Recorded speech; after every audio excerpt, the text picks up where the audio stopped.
சின்ன மருமகள்ல அடுத்து என்ன நடக்க போகுதுன்னு வாங்க பார்க்கலாம்.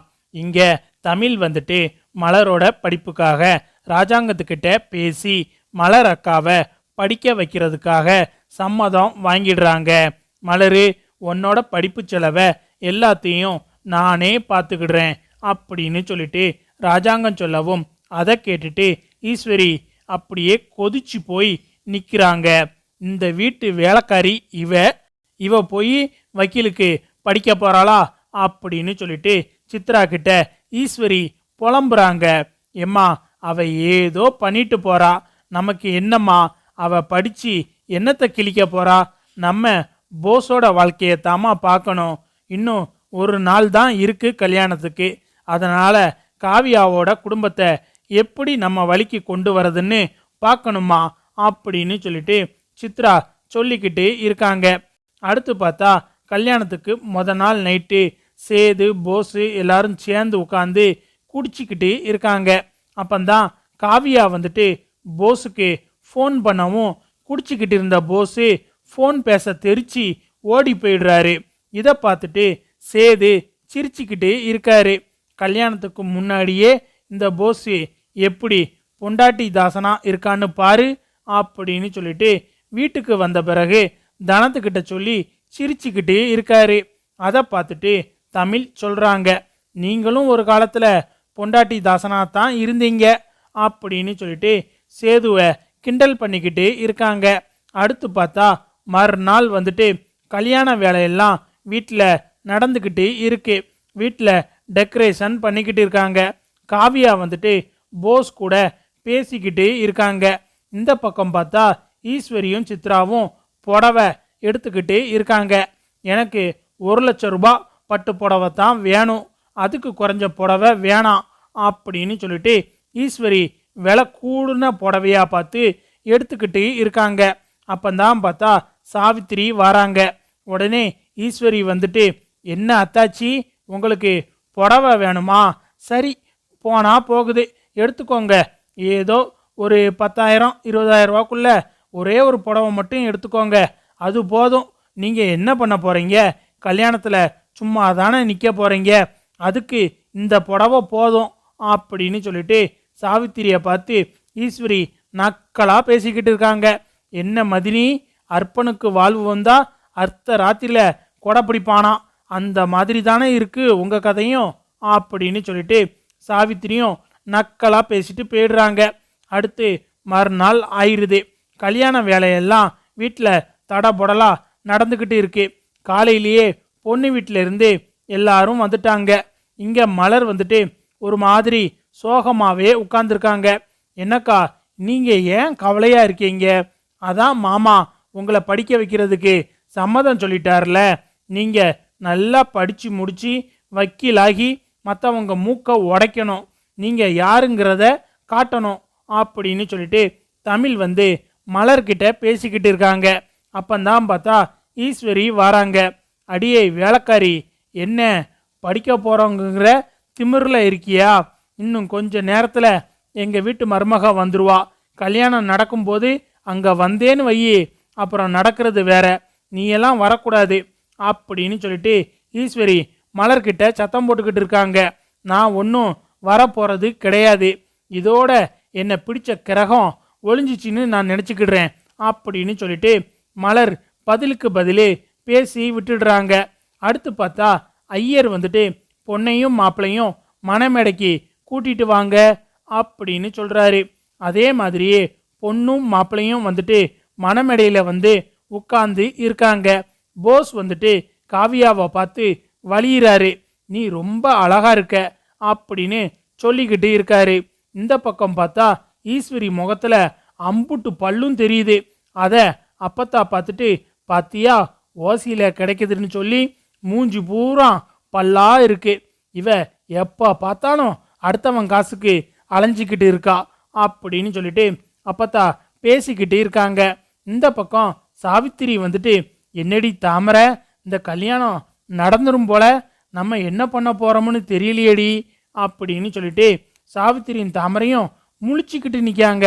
அதே சமயம் தமிழ் வந்துட்டு, இந்த கல்யாணத்தை எப்படியாவது நிப்பாட்டணும், கல்யாணம் நடந்தாலும் பரவாயில்ல, ஆனா மாமா கொடுக்குற 1 கோடி ரூபாய் போஸுக்கு கிடைக்கக்கூடாது அப்படின்னு சொல்லிட்டு நினச்சிக்கிட்டு இருக்காங்க. அப்பந்தான் பார்த்தா திடீர்னு தமிழுக்கு ஒரு ஃபோன் வருது. தமிழோட காலேஜ் மேடம் ஃபோன் பண்ணுறாங்க. தமிழ், நீ 1 நிமிஷம் இங்கே வாரியா அப்படின்னு சொல்லவும், எதுக்கு மேடம் அப்படின்னு தமிழ் கேட்குறாங்க. சீக்கிரமா வா, நேரில் சொல்கிறேன் அப்படின்னு சொல்கிறாங்க. உடனே தமிழும் வந்துட்டு சீக்கிரமா கிளம்பி அங்கே போகிறாங்க. அங்கே போய் பார்த்தா அந்த சிறுமலை கிராமத்தில் இருந்து ஒரு சில பெரியவங்களும் கூடவே ஃபாரஸ்ட் ஆஃபீஸில் இருந்தும் வந்திருக்காங்க. மேடம், இவங்கெல்லாம் எதுக்கு வந்திருக்காங்க அப்படின்னு தமிழ் கேட்கவும், தமிழ், இவங்க இப்போ ஒரு வீடியோ ஆதாரத்தை கொண்டு வந்திருக்காங்க அப்படின்னு காலேஜ் மேடம் சொல்கிறாங்க. என்ன மேடம் சொல்கிறீங்க அப்படின்னு தமிழ் கேட்கவும், தமிழ், நீ தானே மருந்து எடுத்த அப்படின்னு கேட்குறாங்க. ஆமாம் மேடம், நான் தான் மருந்து எடுத்துகிட்டு வந்தேன். வர வழியில் என்னை யாரோ தலையில் அடித்து என் கையில் இருந்த மருந்தை எடுத்துகிட்டு போயிட்டாங்க.